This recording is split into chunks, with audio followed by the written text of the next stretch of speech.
जनता तो चुन रही है जाति पर, धर्म पर। मैंने सारी जिम्मेदारी जनता पर ही रखी है ना, कि जनता को सोच समझ के निर्णय लेना चाहिए। आप समझते हैं कि नहीं कि कुछ बार होना चाहिए MP MLA बनने के लिए, मंत्री बने? बिल्कुल होना चाहिए। इस बार जैसे था भी जो हमारे न्यूज़पेपर्स हैं, नवभारत टाइम्स हैं, नेशनल न्यूज़पेपर्स, उनमें जितने भी कैंडिडेट्स थे उनके बारे में सब आया हुआ था। उनकी सारी जो भी उनकी एजुकेशन है, जो भी किसी पे कोई क्रिमिनल केसेस हैं, वो सब थे। तो और ऑब्वियसली बहुत इतने बड़े देश में उस पेपर को पढ़ने वाले भी बहुत सारे लोग हैं। तो लोगों को एक ही पेपर तो नहीं सारे पे।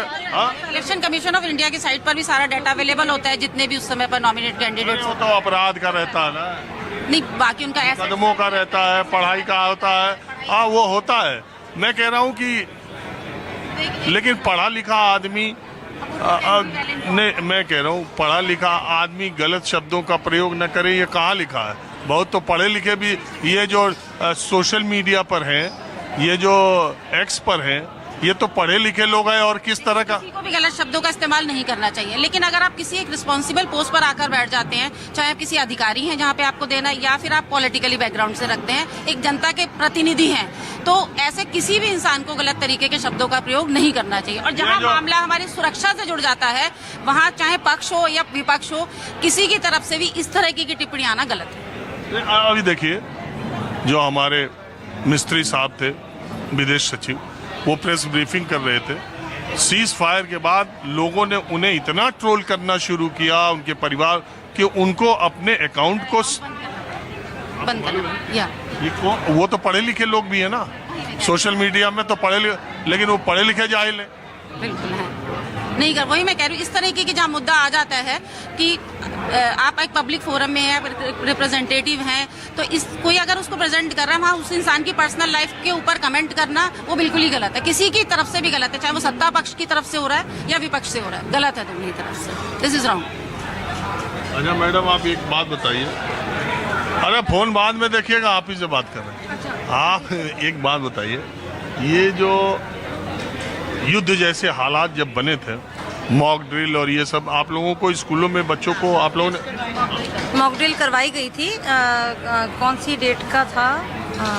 7 तारीख को होना। 7। हाँ, तो 7 का पहले ही तो स्ट्राइक हो गई। स्ट्राइक नहीं 7 हमने करवाई भी है। हाँ, के उद्देश्य से चलते मॉक ड्रिल करवाई गई थी। जो स्ट्राइक तो पहले हो गई थी, उसके बाद लग ही रहा था कि युद्ध वाली स्थिति शायद हो सकती है, तो उस समय मॉक ड्रिल करवाई गई थी कि अगर इस तरीके का कुछ होता है, कोई अटैक होता है, कोई बमबारी वगैरह कुछ होती है, तो हमें बच्चों को, हमें कैसे बचना है, हमें कैसे प्रिपेयर होना है, बच्चों को कैसे प्रिपेयर करना है उस स्थिति में। कि अब इस तरह की मॉक ड्रिल्स हमारे डिपार्टमेंट में बच्चों के लिए रेगुलर होती रहती है। कितने लोग दिल्ली सरकार में, कितने लोग MCD में? दिल्ली गवर्नमेंट, दिल्ली सरकार, दो ही? नहीं, मैं भी दिल्ली सरकार से। दिल्ली सरकार। MCD। अरे नहीं 8 में 4 MCD 4। नहीं, बाकी जो MCD थे उन्होंने प्रमोशन लेके दिल्ली सरकार में आ गए। तो एक बात बताइए, MCD के स्कूल में टीचर्स के लिए अच्छा है कि दिल्ली सरकार के स्कूल में? जिसने काम करना है उसके लिए दोनों जगह बहुत अच्छा है। और तनख्वाह उनका टाइम पे या बराबर सेम ही है ऑलमोस्ट। लेकिन मैं सुनता हूँ कि पहले MCD में लेट आती थी। हाँ पहले आती थी, अभी थोड़ा टेक्निकल प्रॉब्लम्स थी, अभी सॉर्ट आउट हो गई है काफ़ी हद तक। दिल्ली सरकार वालों की पहले आती है, उनके 31 को आ जाते हैं। दिल्ली गवर्नमेंट का जो फंड जल्दी क्लियर होता है सब चीज़ों का MCD में, क्योंकि वो सेंटर के पास है ना। सेंटर के पास है। लास्ट वर्किंग डे जो सैलरी डे होता है, आ जाता है हमारा। वो दिल्ली सरकार वालों का, दिल्ली सरकार वालों का आ जाता वैलिड टाइम आ जाता और MCD वालों का थोड़ा लेट होता है। दिल्ली सरकार मिल जाती है टाइम की हेल्प ले लेते हैं हम। MCD वाले दिल्ली गवर्नमेंट वालों की हेल्प ले लेते हैं।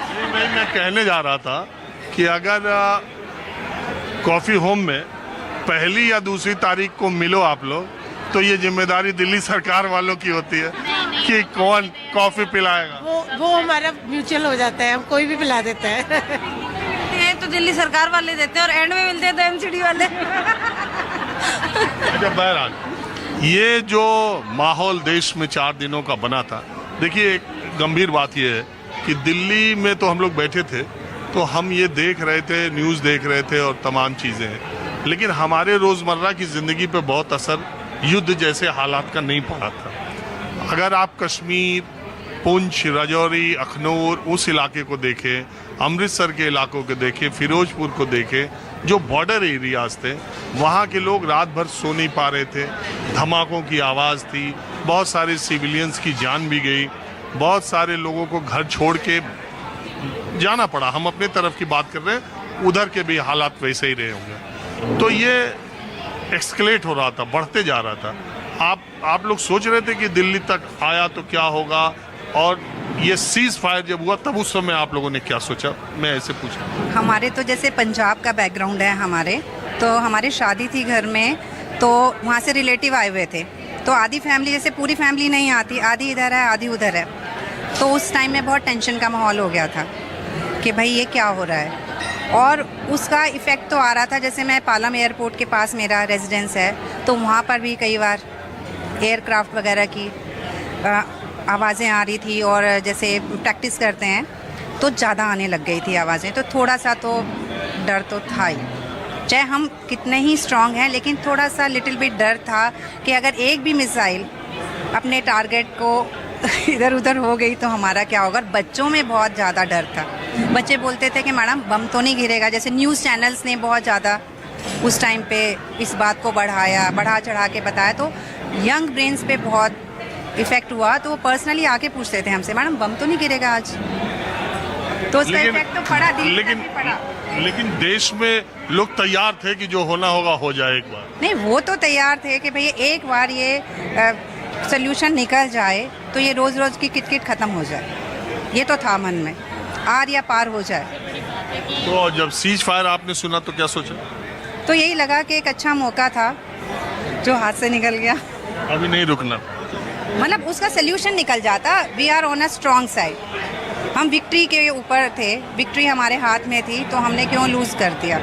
एक बार तो आया ही कि हम प्राउड फील कर रहे थे, हमारी इंडियन फोर्सेस ने इतना अच्छा वर्क किया, इतना डिफेंस किया, अंदर तक मार की, और एक बार पाक बैकफुट पे आ गया था। तो उसके बाद लगा तो सही कि भाई एक बार ये बारी बारी जो होता है इस चीज़ को वन टाइम सोल्यूशन निकल जाए। पब्लिक तो यही चाहती है। और आपने क्या सोचा मैडम? हमने भी यही सोचा। सीज फायर होने से पहले तक तो बॉर्डर एरियाज़ में जो लोग रहते हैं और जो हम दिल्ली में रहते हैं, उनके कंडीशंस बहुत डिफर है। हम सोच भी नहीं सकते कि वो लोग किस माहौल में हैं। तो दोनों तरह से था। एक ह्यूमैनिटी ग्राउंड्स पे जो बेगुनाह वहाँ मर रहे थे, उनके लिए भी हमें दुख था, और ये जो बार बार का अटैक है, उनका टेरर अटैक है, टेररिज्म जो बढ़ रहा है, वो ख़त्म हो जाता है, ऐसा हम चाहते थे। पर सीज फायर हो गया, ये भी शायद देश के लिए अच्छा ही है। इसमें कई बेगुनाहों की जान भी बची है। हाँ, हमने भी, हमारे फोर्सेस ने जितनी ब्रेवरी से वहाँ पर अंदर तक घुस के मारा है, तो उन्हें तो दिया ही। एक उनको वो तो चला ही गया है मैसेज कि अगर वो फिर से ऐसा हो, जैसे दिया भी है, हमारे पीएम ने दिया है कि वो करेंगे तो उनको दोबारा अटैक किया जाएगा। आया के बाद बताइए, जब टीवी पर ऑपरेशन सिंदूर की जानकारी देने के लिए कर्नल सोफिया कुरैशी और Vyomika Singh wing commander I, तब आपने दोनों महिलाओं को देख के आपके दिमाग में क्या आया? Sorry sir, I miss that telecast. मैंने वो देखा नहीं बाई चांस। अच्छा, बाद में देखा? हाँ जी, नहीं मैं देख नहीं पाई उस टेलीकास्ट को, तो मैंने वो मिस किया। लेकिन जो क्लिपिंग्स देखी, दे वर वेरी इम्प्रेसिव। मतलब जिस तरीके से they describe the whole process, it was really impressive. कि मतलब हाँ, लड़कियाँ भी इतनी पावरफुल पोजीशन पे हैं कि कमांडिंग पोजीशन पे हैं वो, और ब्रेवरी में किसी से पीछे नहीं है। सबसे बड़ी बात ये कि कोई ये नहीं देख रहा कि हाँ I need any support, any kind of support.